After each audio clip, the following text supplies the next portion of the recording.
الحمد لله نحمده ونستعينه ونستغفره ونؤمن به ونتوكل عليه ونعوذ بالله من شرور أنفسنا ومن سيئات أعمالنا من يهده الله فلا مضل له ومن يضلل فلا هادي له ونشهد أن لا إله إلا الله وحده لا شريك له ونشهد أن سيدنا ومولانا محمدا عبده ورسوله أما بعد فقد قال الله تعالى في القرآن الكريم وفي الفرقان المجيد بعد أعوذ بالله من الشيطان الرجيم بسم الله الرحمن الرحيم ادع إلى سبيل ربك بالحكمة والموعظة الحسنة صدق الله العلي العظيم وقال نبينا صلى الله عليه وسلم من رأى منكم منكرا فليغيره بيده فإن لم يستطع فبلسانه فإن لم يستطع فبقلبه وذلك أشرف الإيمان أو كما قال عليه الصلاة والسلام புகழும் புகழ்ச்சியும் ஏக வல்லோனாகிய எல்லாம் அல்ல அல்லாஹ்வுக்கே உரித்தாகட்டுமாக.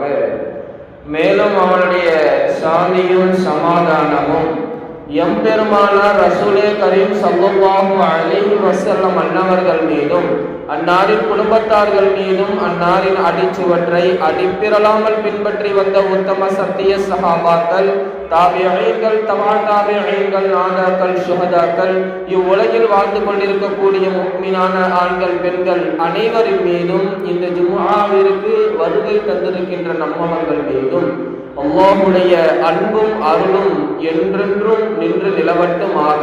ஆமீன். அஸ்ஸலாமு அலைக்கும் வரஹ்மத்துல்லாஹி வபரகாத்துஹு. கண்ணியமிக்க அல்லாஹ்வுடைய நல்லடியார்களே, நாம் வாழ்ந்து கொண்டிருக்கக்கூடிய இந்த உலக வாழ்க்கையிலே இன்று நாம் நம்முடைய உள்ளம், நம்முடைய உடல் இந்த துனியாவிலே, இந்த உலகத்திலே எந்த அளவு உணர்ச்சியோடும் உணர்வோடும் இருப்பதை நாம் விளங்கிக் கொள்ள வேண்டும். காலம் காலமாக இஸ்லாமிய மரபு, இஸ்லாமிய மார்க்கத்தில் சொல்லக்கூடிய பேணக்கூடிய நிறைய விஷயங்களை இன்றும் நிறைய மனிதர்கள் செய்து கொண்டுதான் இருக்கிறார்கள். அதில் நாம் அவர்களோடு இருக்கிறோமா அல்லது தனியான ஒரு பாதையை நோக்கி செல்கிறோமா என்பதுதான் கேள்வியாக இருக்கிறது. அருமையானவர்களே, நாம் அனுதினமும் பார்த்து கொண்டிருக்கிறோம். சமூகத்தில் எத்தனையோ பிரச்சனைகளையும் சோதனைகளையும் நாம் ஒவ்வொரு நாளும் நிறைய செய்திகளின் மூலமாக நாம் பார்த்து கொண்டுதான் இருக்கிறோம். அதையெல்லாம் பார்த்து நம்முடைய உள்ளம் என்ன நிலைமைக்கு ஆளாகிறது, நம்முடைய உள்ளம் என்ன உணர்வு பூர்வமான விஷயத்தை மேற்கொள்கிறது என்பதை நாம் சிந்தித்து பார்க்க வேண்டும், நம்முடைய கவனத்தில் கொள்ள வேண்டும். அருமையானவர்களே, அதாவது இந்த உலகம், இந்த உலக வாழ்க்கை இந்த உலகத்தோடு முடிந்துவிடும். இந்த உலகத்தில் ஒரு மனிதர் வாழ்கிறார் என்று சொன்னால், அவர் மரணிக்கிறார் என்று சொன்னால் அவ்வளவுதான் இந்த உலக வாழ்க்கை. ஆனால் ஒவ்வொரு மனிதரும் மரணத்திற்கு பின்பாக ஒரு வாழ்க்கை இருப்பது என்பதை இன்றைக்கு நிறைய முஸ்லிம்கள் மறந்து கொண்டிருக்கிறது என்பதுதான் நிதர்சனமான உண்மை. சிந்தித்து பார்க்க வேண்டுமா இல்லையா? நம்முடைய சிந்தனைக்கு இந்த விஷயத்தை கவனத்தில் கொள்ளணுமா இல்லையா? அருமையானவர்களே, கவனிக்கணும். அதாவது இந்த உலகமே ஒரு நபருக்காக, இந்த உலகத்தையே ஒரு நபருக்கு முன்னதாக கொண்டு வந்தாலும் கூட அந்த நபரினுடைய அந்தஸ்துக்கு ஈடாகாத ஒரு நபர், அப்படிப்பட்ட ஒரு தூதர், அப்படிப்பட்ட ஒரு மாந்தர், நபிமார்களுக்கெல்லாம் தலைவர் பெருமானார் ஸல்லல்லாஹு அலைஹி வஸல்லம் அவர்களினுடைய வாழ்க்கை வழிபாடு, அன்னவர்களினுடைய மேற்கொள்ளக்கூடிய நிறைய விஷயங்கள் இன்றைக்கு நாம் அனுதினமும் தெரிந்து கொண்டுதான் இருக்கிறோம். ஆனால் நம்முடைய உள்ளம் கொஞ்சம் கூட மாற்று நிலைமைக்கு மாறுவது கிடையாது, அந்த மார்க்கத்தினுடைய நிலைமைக்கு மாறுவது கிடையாது. இதுதான் உண்மை. பெருமானார் ஸல்லல்லாஹு அலைஹி வஸல்லம் அவங்க சஹாபாக்கள்கிட்ட சொல்லுவாங்க, உஹது மலை அளவு இருக்கக்கூடிய தங்கத்தை கூட, உஹது மலை அளவுங்க தங்கம், உஹது மலை அளவு தங்கத்தை கொடுத்தாலும் அதுல இருந்து நான் ஒரு தீனாரை எடுத்து நான் செலவு செஞ்சாலும் கூட அது எனக்கு பெரிய மகிழ்ச்சியை தராது. அது எனக்கு என்னதுங்க, அது எனக்கு ஒரு திருப்தியை தராதுங்கிறாங்க. ஆனால் இன்றைக்கு எவ்வளவு செல்வங்களை இன்றைக்கு சேகரித்தும் கூட செல்வத்தினுடைய வாழ்க்கையாகவே, இந்த உலக வாழ்க்கையாகவே இன்றைக்கு மனிதர்கள் இருக்கிறார்கள். கொஞ்சம் கூட அந்த மறுமையினுடைய சிந்தனை, நம்முடைய உள்ளம் எதை நோக்கி பயணிக்கிறது என்பதுதான் ஒரு கேள்வி. அருமையானவர்களை சிந்திச்சு பார்க்கணும். பெருமானார் ஸல்லல்லாஹு அலைஹி வஸல்லம் அவங்க நிறைய விஷயத்தை சஹாபாக்களுக்கு சொல்லுவாங்க. சத்தாத் இப்னு அவுஃப் என்ற ஒரு சஹாபி, அவங்க கிட்ட நபி அவங்க ஒரு சின்ன ஒரு துஆவை கற்று தராங்க. அது ஒரு ரொம்ப நீளமான ஒரு துஆ. அந்த துஆவை நபி அவங்க சத்தாத் இப்னு அவுஃப் ரலியல்லாஹு தஆலா அன்ஹு அவங்களுக்கு அந்த துஆவை கற்று தராங்க. நீ என்ன செய், இந்த உலகத்துல இந்த சொத்து சுகங்கள், இந்த செல்வங்கள், இதையெல்லாம் சேகரிப்பதை விட இந்த துஆவை நீ சேகரிச்சிக்க, மறுமைக்காக இந்த துஆவை நீ என்ன செஞ்சிக்க, சேகரிச்சிக்க. இப்போ நம்ம கிட்ட ஒரு கேள்வி ஒன்று எழுது. இந்த உலகத்துல நம்ம வாழ்றோம், இந்த உலக வாழ்க்கைக்கு தேவையான பொருட்கள், செல்வங்கள், வீடு எல்லாவற்றையுமே நம்ம சேகரிக்கிறோம். மறுமைக்குண்டான தயாரிப்புகளை நாம் என்ன செய்து வைத்திருக்கிறோம்? மறுமைக்குண்டான தயாரிப்பு நம்ம இடத்துல என்ன இருக்கிறது? என்ன நம்முடைய உள்ளம் உணர்வு பூர்வமாக இருக்கிறதா? நம்முடைய உள்ளம் உணர்வு உள்ள சமூகமாக நம்முடைய சமுதாயம் நிலைத்து நிற்கிறதா என்பதை பார்த்தா அப்படி அதிகமான இடத்துல இல்லை. அருமையானவர்களே, நபி அவங்க ஒரு துஆவை கற்றுக் கொடுக்கிறாங்க. அல்லாஹும்ம இன்னி அஸ்அலுக ஸபாத ஃபில் அம்ர். யா அல்லாஹ், யா அல்லாஹ், மார்க்க விஷயத்தில் உறுதியான நிலைப்பாட்டை நீ எனக்கு கொடுப்பாயாக. எப்படிப்பட்ட ஒரு துஆங்க? மார்க்க விஷயத்துல பேணக்கூடிய விஷயத்துல, மார்க்கத்துல சொல்லக்கூடிய ஒவ்வொரு பேணுதலான விஷயத்திலையுமே நீ எனக்கு என்ன செய்யும், உறுதியான நிலைப்பாட்டை நீ எனக்கு தந்தருள் புரிவாயாக என்று சொல்லிட்டு இந்த துஆவை, இதுதான் உனக்கு கிடைக்கக்கூடிய மிகப்பெரிய ஒரு செல்வம், இந்த செல்வத்தை நீங்க என்ன செஞ்சீங்க, சேகரித்துக் கொள்ளுங்கிறாங்க பெருமானார் ஸல்லல்லாஹு அலைஹி வஸல்லம் அவங்க. அருமையானவர்களே, இன்றைக்கு நாம் என்னென்ன விஷயங்களை சேகரித்து வைத்துள்ளோம், இன்றைக்கு நாம் என்னென்ன விஷயங்களை நாம் சேகரித்து வைத்திருக்கிறோம் சிந்திச்சு பார்க்கணுமா இல்லையா? சஹாபாக்களினுடைய நிலைமை எப்படி இருந்தது? சஹாபாக்கள் அன்று எப்படி வாழ்ந்தார்கள்? இன்றைக்கு நாம் எவ்வாறு வாழ்ந்து கொண்டிருக்கிறோம்? சஹாபாக்களினுடைய சிந்தனைகள் எவ்வாறு இருந்தது? அருமையானவர்களே, அதாவது அப்துல்லா இப்னு உமர் ரலியல்லாஹு அன்ஹு என்ன செய்வாங்க, ஒரு குளிர்ந்த தண்ணியை, அந்த கூலிங் வாட்டரை எடுத்து குடிப்பாங்க. குளிர்ந்த தண்ணீரை குடிப்பாங்க. குடிச்சுக்கிட்டே இருக்கும்போது அழ ஆரம்பிச்சிருவாங்க. இப்படிங்க குளிர்ந்த தண்ணீரை குடித்து கொண்டு இருக்கும் போதே அப்துல்லா இப்னு உமர் அவங்க என்ன செய்வாங்க, அழ ஆரம்பிப்பாங்க. சஹாபாக்கள் கேட்பாங்க, எதற்காக நீங்க அழகுறீங்க அப்படின்னு கேட்கும்போது அவங்க சொல்லுவாங்க, நாளை நரகத்துல நரகவாதிகள் அதிகம் விரும்பக்கூடிய ஒரு பொருள் என்னன்னு சொன்னா இந்த குளிர்ச்சியான நீர் தான். நம்ம இங்க இந்த பூமியில இந்த மாதத்துல அடிக்கக்கூடிய இவ்வளவு செல்சியஸ் டிகிரியில அடிக்கக்கூடிய வெப்பத்தை கூட நம்மளால என்ன செய்ய முடியல, தாங்க முடியல. மணிக்கு ஒவ்வொரு தடவை நம்ம என்ன செய்யறோம், தண்ணீர் குடிக்கிறோம், குளிர்ந்த நீரை நம்ம பருகிறோம். ஆனால் நாளை மறுமையில யாரும் நமக்கு உதவ மாட்டார்கள். அந்த நரகத்திலே அந்த நரகவாதிகள் அதிகம் விரும்பக்கூடிய ஒரு பொருள் என்னவென்று சொன்னால் குளிர்ந்த நீர். அந்த நீர் நாளைக்கு என்னதுங்க, அந்த மறுமை நாள் அந்த நரகத்தில் அந்த நரகவாதிகள் அந்த குளிர்ந்த நீரை கேட்டு அழ ஆரம்பிப்பார்கள்.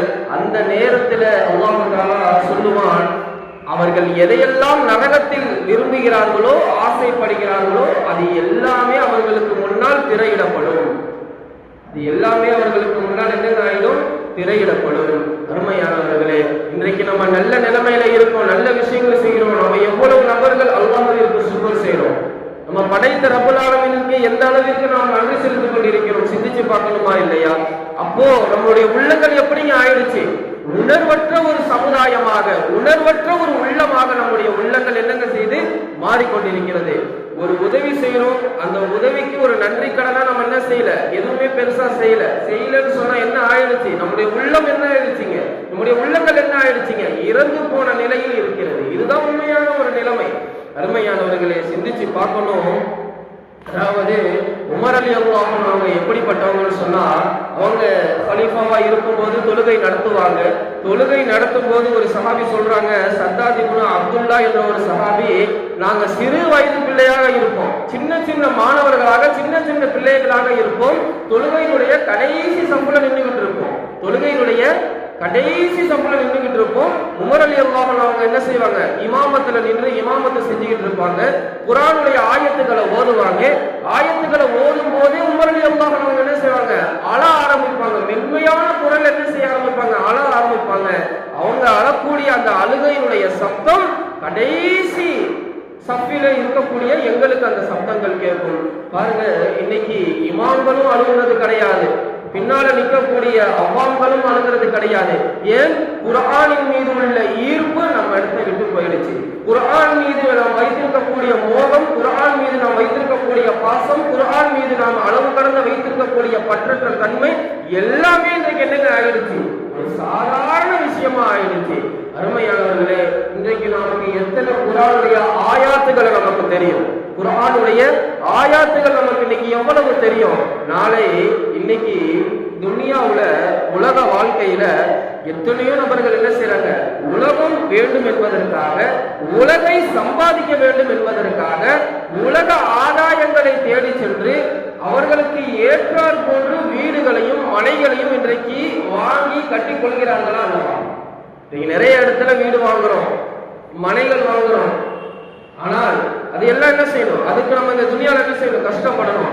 ரொம்ப கஷ்டப்பட்டு சிரமப்பட்டு செல்வங்களை சேகரித்து ஒரு இடத்தை வாங்குறாரு. இத்தனோடு இடம் தான், சின்ன இடம் தான், சின்ன இடம் தான். அந்த இடம் இன்னைக்கு துனியாவுல என்னங்க மிகப்பெரிய அளவுல ஒரு விலை மதிப்போட இருக்குது. அதை வாங்குறதுக்கு அவர் பல ஆண்டுகள் என்ன செய்யறாரு? கஷ்டப்படுறாரு. அருமையாளர்களுக்கு ஒரே ஒரு விஷயத்தை சிந்திச்சு பார்க்கணும். நாளை மறுமை நாளில் அல்லாஹ் தஆலா மனிதர்களுக்கு முன்பாக சொல்லுவான், உங்களுக்கு இந்த சொர்க்கத்துல எவ்வளவு இடத்தை வேணாலும் நீங்க எடுத்துக்கலாம். எப்படிங்க? எவ்வளவு இடத்தை வேணாலும் எடுத்துக்கலாம். இந்த துனியாக்கே இன்னைக்கு இந்த உலகம் ஆசைப்படுது. இந்த துனியாவிற்காகவே இன்னைக்கு இந்த மனிதர்கள் எல்லாம் ஆசைப்படுகிறார்கள், பிரியப்படுகிறார்கள். நாளை சொர்க்கம் சுவனம் எப்படி இருக்கும், அந்த இடங்கள் அந்த காட்சிகள் எப்படி இருக்கும் என்பதை நம்முடைய சிந்தனைக்கு நாம் கொண்டு வர வேண்டும். அந்த இடத்துல அல்லாஹ் சொல்லுவான், இதுல நீங்க எவ்வளவு வேணாலும் எடுத்துக்கலாம். கண்ணுக்கு எட்ட வரை இடம் தெரிஞ்சுக்கிட்டே தான் இருக்கும். நம்முடைய கண் தொலைவு அளவுக்கு இடங்கள் விசாலமா இருக்கும். ஆனா ஒரே ஒரு நிபந்தனை என்ன தெரியுமா? ஒரே ஒரு நிபந்தனை என்ன? ஃப்ரீ, இலவசம். இலவசமா நீங்க இதை எடுத்துக்கலாம். ஆனா ஒரே ஒரு நிபந்தனை என்னன்னு சொன்னா, நீங்க எத்தனை ஆயாத்துகளை ஓதுறீங்களோ, இப்ப உதாரணத்திற்கு சூரத்துல் ஃபாத்திஹா இருக்கு, அல்ஹம்துலில்லாஹி ரப்பில் ஆலமீன் சொல்லி ஒரு நபர் நடந்து போய்கிட்டே இருக்கிறாரு. அவரு அந்த சூரத்துல் ஃபாத்திஹா தெரியுது, சூரத்துல் ஃபாத்திஹாவுடைய சூரா அவருக்கு தெரியுது. எவ்வளவு தூரம் நடப்பார் அதை ஓதிட்டு? அவ்வளவு தூரம் அந்த இடம் அவருக்கு சொந்தமாயிடும். இன்று நாம் எத்தனை சூறாக்களை மனனம் செய்து வைத்துள்ளோம்? எத்தனை சூறாக்களை நாம் மனனம் செய்து வைத்துள்ளோம்? ஹாபிசாக்கள் இருக்கிறாங்க, குர்ஆனை மனனம் செய்தவர்கள் இருக்கிறாங்க. அந்த கடைசி வரை என்ன செய்வாங்க? அவங்க போயிடுவாங்க. வெறும் 10 சூறாக்கள், 3 சூறாக்கள். இன்னைக்கு சூறாக்களே தெரியாது. இதற்கெல்லாம் இன்னொரு ஒரு சரத்து என்ன தெரியுமா?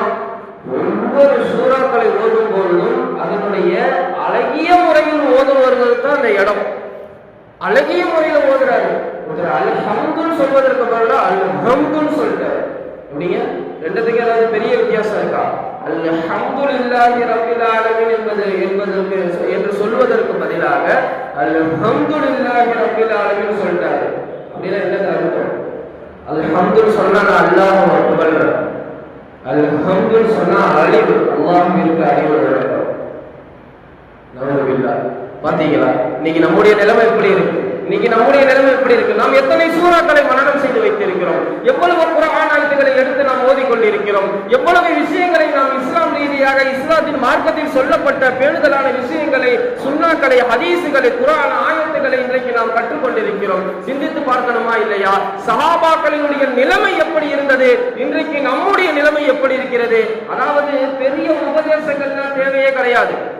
இன்னைக்கு நம்ம பல மணி நேரங்கள் பயான்ல உட்கார்றோம், பல மணி நேரங்கள் நிறைய இஸ்லாமிய விழிப்புணர்வுக்கு சேர்க்கக்கூடிய நிறைய மஜ்லிஸ்கள் நடக்குது, நிறைய காலையில இருந்து இரவு வரை நடக்கக்கூடிய இஜ்திமாக்கள் நடக்குது, நிறைய ஜோடுகள் நடக்குது, நிறைய ஜமாத்து கூட்டிட்டு போய் நிறைய விஷயங்கள் பேசுறாங்க. இருந்தும் கூட ஏன் நம்முடைய உள்ளங்கள் மாறவில்லை? ஏன் நம்முடைய உள்ளம் உணர்வற்ற ஒரு உள்ளமாக இருந்து கொண்டிருக்கிறது? சஹாபாக்களுடைய சிந்தனைகள் எப்படி இருக்கும் தெரியுமா? ஒரு வார்த்தை போதுங்க, ஒரே ஒரு சொல் போதும், ஒற்றை சொல்லும் போதும், நிறைய உபதேசங்கள் தேவையில்லை, ஒற்றை சொல்லும் போதும் நம்முடைய உள்ளங்கள் ஒட்டுமொத்தமாக புரட்டிப்படுவதற்கு. லிமாதி என்ற ஒரு நபர், அவர் மாற்று மத ஒரு நபராக இருந்தாங்க. லிமாதி என்ற ஒரு நபர் மருத்துவம் தெரிந்த ஒரு வைத்தியர். நபி ஸல்லல்லாஹு அலைஹி வஸல்லம் அவங்களுடைய காலத்துல அவர் என்ன செய்யறாரு? மக்காவிற்கு வராரு. மக்காவிற்கு வந்த உடனே அந்த மக்கள் எல்லாம் தடுக்கிறாங்க.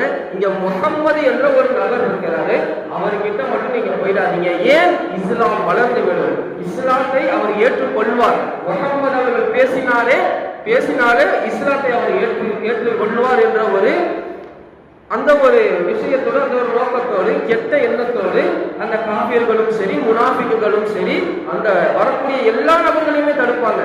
உடனே அந்த லிமாதி என்ற அந்த நபர் சொல்றாரு, அந்த வைத்தியர் சொல்றாரு, ஏன் அவர் யாருன்னு எனக்கு தெரியாது, ஏன் அவரை என்னை சந்திக்க விட மாட்டீங்க? அப்ப அவருக்கு ஏதாவது ஒரு நோய் இருக்குதா? அவருக்கு ஏதாவது ஒரு மனநோய் இருக்குதா? நான் வைத்தியர் தான், நான் சரி பண்ணிக்கிறேன் அப்படின்னு சொல்லிட்டு நேரம் முஹம்மது ஸல்லல்லாஹு அலைஹி வஸல்லம் நபி அவர்கள் இடத்துல, பெருமான இடத்துல அந்த நபர் போறாரு. அந்த நபர் போன உடனே நபி அவங்க என்ன செய்யறாங்க? குர்ஆன் ஓதி கொண்டிருக்கிறாங்க. எப்படிங்க? குர்ஆன் ஓதி கொண்டிருக்கிறாங்க. அவரை பார்த்து, நபி அவர்களை பார்த்து இந்த நபர் கேட்கிறாரு, உங்களுக்கு ஏதாவது மனநோய் இருக்கிறதா? சொல்லுங்க, என்கிட்ட சொல்லுங்க, நான் சரி பண்ணிக்கிறேன். பொதுவா நபி அவங்க கிட்ட யாரும் புதிதாக அவங்க பேசினாலும் எடுத்தோன்னு நபி அவங்க பெருசா பேச மாட்டாங்க, தலையை ஆட்டுவாங்க. அப்படி இல்லைன்னா அமைதியா என்ன செய்வாங்க? அமைதியா அவரை பேச விட்டு என்ன செய்வாங்க? இவங்க பார்த்துக்கிட்டு இருப்பாங்க. அவர் பேச நபி அவங்க என்ன செய்யறாங்க? குர்ஆன் ஓதிட்டு இருக்கிறாங்க. திடீர்னு நபி அவங்க சொல்றாங்க, நம்ம அந்த பயான் ஸ்டார்ட் பண்ணும் போது, ஆரம்பிக்கும் போதுதான் ஹம்து ஸலவாத் சொல்லுவோம் பார்த்தீங்களா? அந்த ஹம்து ஓதுவோம் பார்த்தீங்களா? நஹ்மதுஹு வ நஸ்தஈனுஹு வ நஸ்தக்ஃபிருஹு வ நஸ்தக்ஃபிருஹு வ நு'மினு பிஹி வ நதவக்கலு அலைஹி மன் யஹ்திஹில்லாஹு ஃபலா முதில்ல லஹு வ மன் யுضللஹு ஃபலா ஹாதிய லஹு வ நஷ்ஹது அன் லா இலாஹ இல்லல்லாஹு வஹ்தஹு லா ஷரீக லஹு. இத மட்டும்தான் நபி அவங்க சொன்னாங்க. சொன்ன உடனே அந்த நபர், இந்த வார்த்தைக்கு இவ்வளவு பெரிய கருத்தியல் ரீதியான விஷயங்கள் இருக்கிறதா? இந்த வார்த்தைக்கு இவ்வளவு அழகான ஆழமான விஷயங்கள் இருக்கிறதா? நான் எத்தனையோ மந்திரவாதிகளினுடைய மந்திரத்தை நான் கேட்டிருக்கிறேன், எத்தனையோ கவிஞர்களுடைய கவிதைகளை நான் படித்திருக்கிறேன். ஆனால் நீங்கள் சொன்ன இந்த ஒரு வார்த்தை மிகப்பெரிய தாக்கத்தை என்னுடைய உள்ளத்தில் ஏற்படுத்தியது. என்னுடைய உள்ளம் உணர்வுள்ள ஒரு உள்ளமாக மாறிக்கொண்டிருக்கிறது.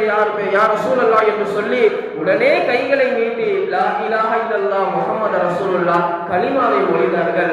ஆனால் இன்றைக்கு நாம் நிறைய பயான்களை கேட்கிறோம், நிறைய ஹதீஸ்களை படிக்கிறோம், நிறைய குர்ஆன் ஆயத்துகளை ஓதுறோம். இருந்தும் கூட நம்முடைய உள்ளங்கள் என்னங்க இல்லை?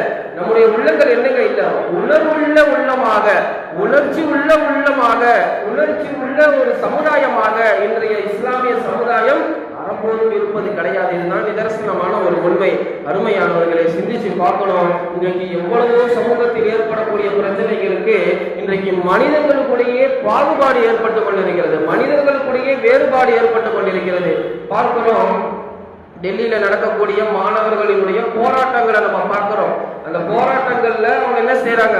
அந்த தேர்வுக்காக, அந்த படிப்பிற்காக, கல்விக்காக அவங்க என்ன செய்யறாங்க? போராடுறாங்க. இன்னைக்கு நாம் என்ன செய்து கொண்டிருக்கிறோம்?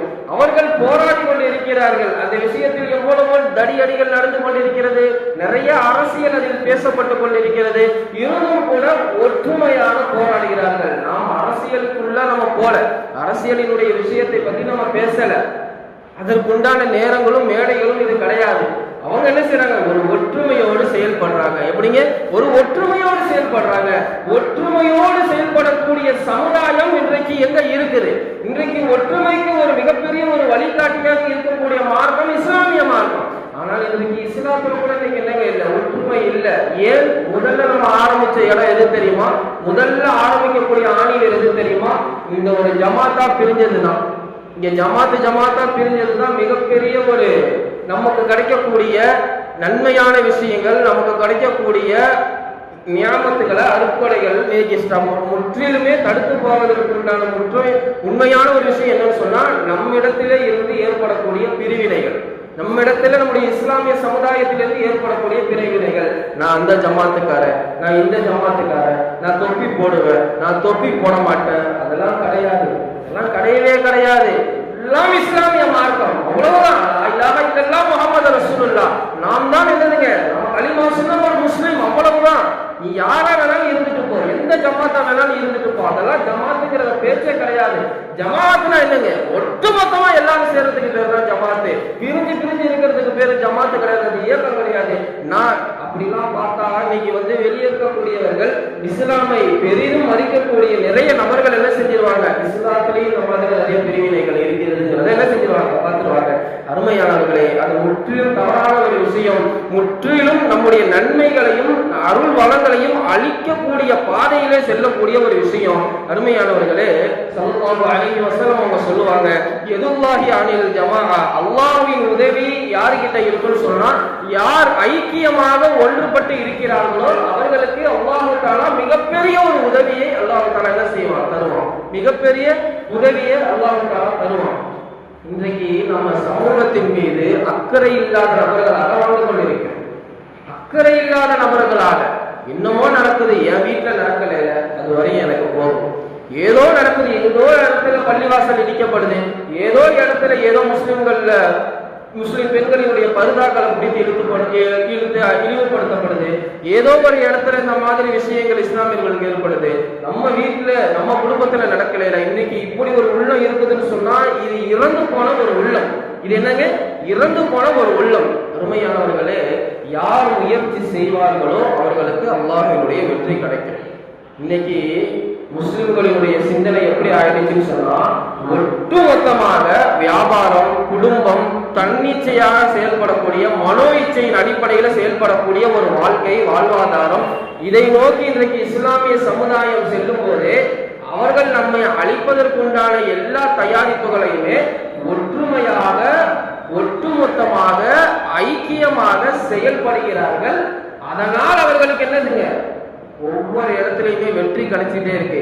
ஏன் அல்லாஹ் உதவ மாட்டான், ஏன் அல்லாஹ் உதவ மாட்டான், முஸ்லிம்களுக்கு ஏன் அல்லாஹ்வினுடைய உதவி கிடைக்க மாட்டேது? ஏன் சொன்னா நம்ம ஒற்றுமையா இல்லை. ஏன் சொன்னா நம்முடைய உள்ளம் உணர்வு பூர்வமான உள்ளமாக இன்றைக்கு நம்முடைய உள்ளங்கள் இல்லை. இதுதான் உண்மையான நிதர்சனமான உண்மை. இதுதான் உண்மை. அருமையானவர்களை சிந்திச்சு பார்க்கணும். எப்படியெல்லாம் இருந்தார்கள் சஹாபாக்களுடைய வாழ்க்கை, எப்படியெல்லாம் இருந்தது. நபி அவங்க சின்ன ஹதீஸ் சொல்லுவாங்க, சிறிய விஷயங்களை சொல்லுவாங்க. ஒரு முறை நபி அவங்க சொல்லுவாங்க, நான் மிஅராஜினுடைய இரவுல நரகத்துல நடக்கக்கூடிய விஷயங்களை எல்லாத்தையுமே நான் பார்த்தேன். அதை எல்லாத்தையுமே நீங்க பார்த்தீங்கன்னு சொன்னா அதிகமா அழுவீங்க, கம்மியான முறையில என்ன செய்வீங்க, சிரிப்பீங்க. எப்படிங்க, அதிகமா அழுவீங்க, கம்மியா சிரிப்பீங்க.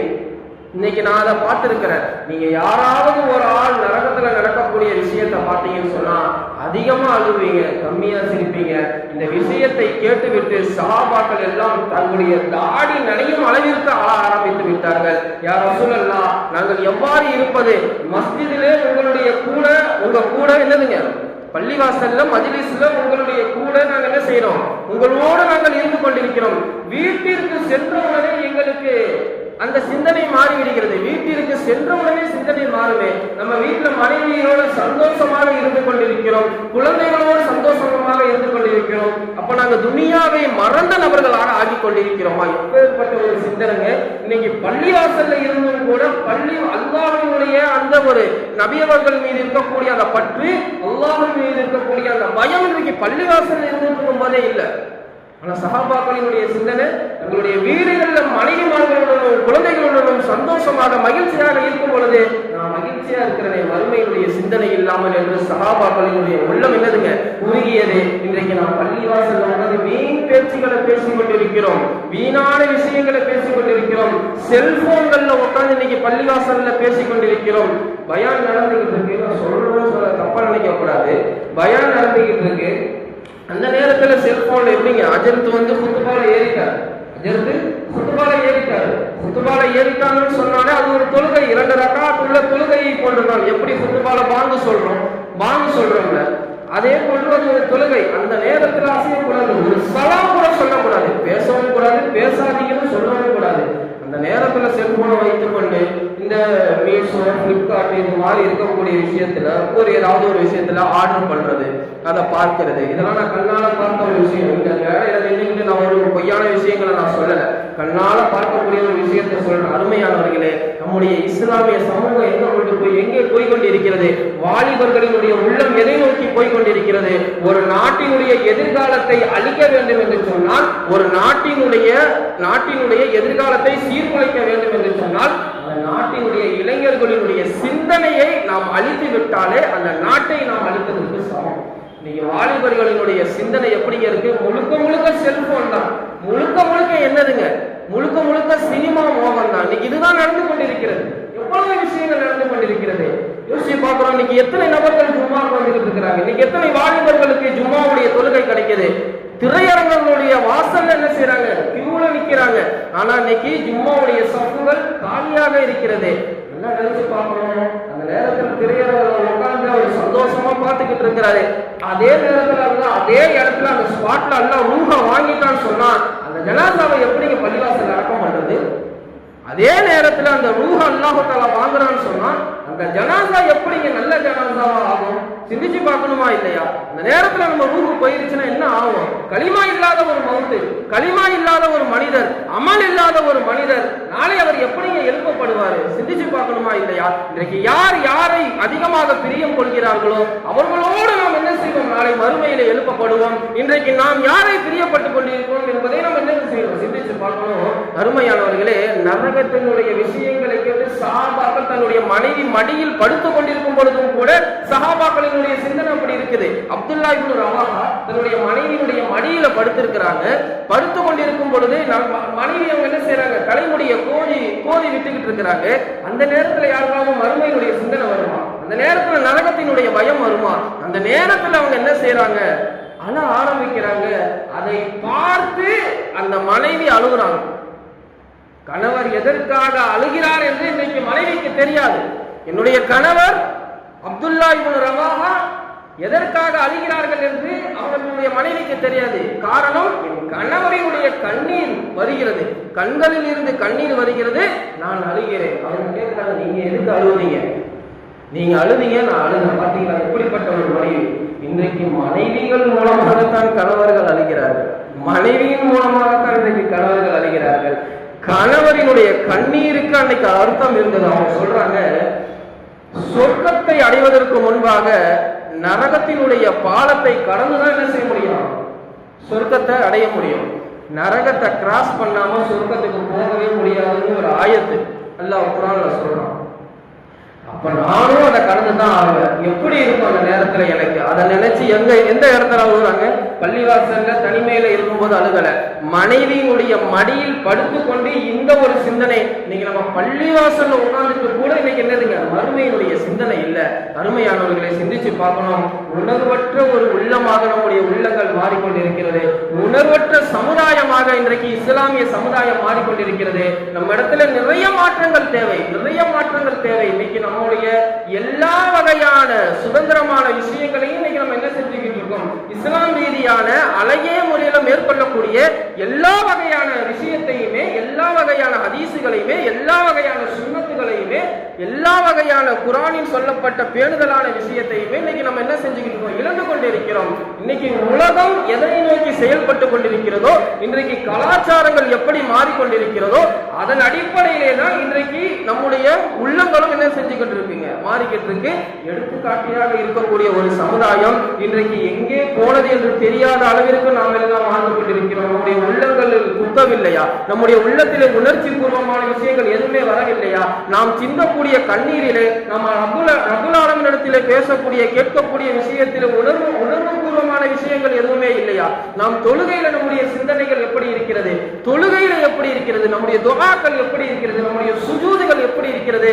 நாம் வீட்டிலே நாம் எப்படி வாழ்ந்து கொண்டிருக்கிறோம்? நம்முடைய மனைவிமார்களிடத்துல நாம் எப்படி எந்த அளவு பெயர் எடுத்து வைத்துக் கொண்டிருக்கிறோம்? எதுவுமே இல்லை. எல்லா உள்ளமும் செத்து போன அளவிற்கு தான் இன்றைக்கு நாம் வாழ்ந்து கொண்டிருக்கிறோம். அருமையானவர்களே, இது அல்ல இஸ்லாமிய வாழ்க்கை வழிமுறை, இது அல்ல இஸ்லாமிய வழிமுறை. சஹாபாக்கள் எவ்வாறு இருந்தார்களோ, சஹாபாக்களுக்கு வழிகாட்டுவதற்காக கூட நபி அவங்க இருந்தாங்க. இருந்தாங்க. ஆனால் நபி அவங்கள் தாண்டி 1400 வருடங்கள் கழித்து நாங்கள் எல்லாம் வாழ்ந்து கொண்டிருக்கிறோம். இருந்தும் கூட நபி அவர்களுடைய ஹதீசுகளை உளப்பூர்வமாக உள்ளம் பூர்வமாக உணர்ச்சியோடு இன்றைக்கு செயல்படுத்தக்கூடிய மனிதர்கள் நாளை மறுமையினுடைய வெற்றியாளர்கள். ஆக அப்படிப்பட்ட ஒரு வெற்றியை அல்லாஹ் தஆலா நம் அனைவருக்கும் தந்தருள் புரிவானாக. அல்ஹம்துலில்லாஹி ரப்பில் ஆலமீன். அஸ்ஸலாமு அலைக்கும் வரஹ்மத்துல்லாஹி வபரகாத்துஹு.